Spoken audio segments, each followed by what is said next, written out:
Hi beauties, welcome back. I've been using the Ordinary Retinal 0.2% emulsion for a few weeks now, and I must say, I'm thoroughly impressed. Firstly, let's talk about application. While the initial pump may require a bit of effort, around 10 to 15 pumps to get the product flowing, after that, one pump is all it takes. Trust me, a little goes a long way with this product. Starting with once-a-week application and gradually ramping up to 3 times a week, I found the process smooth and my skin responded well. Despite having dry, aging skin, I didn't experience any discomfort.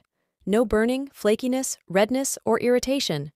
The creamy texture is lightweight and absorbs easily, leaving my skin feeling nourished and not greasy.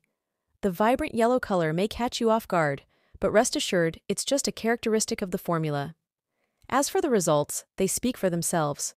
I've noticed a visible decrease in fine lines, and my skin appears more radiant and slightly firmer.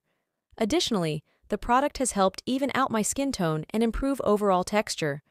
What sets this emulsion apart is its use of retinaldehyde, a potent retinoid that's closer to the active form of vitamin A than retinol, offering efficient delivery of skin benefits.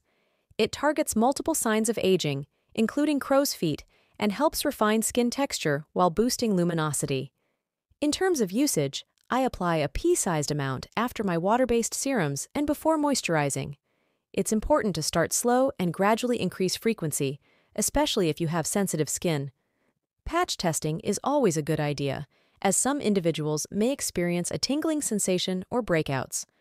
Overall, I'm thrilled with the results so far and excited to see further improvements with continued use. If you're looking for an effective, high-strength retinoid formula to combat signs of aging and improve skin texture, the Ordinary Retinal 0.2% emulsion is definitely worth considering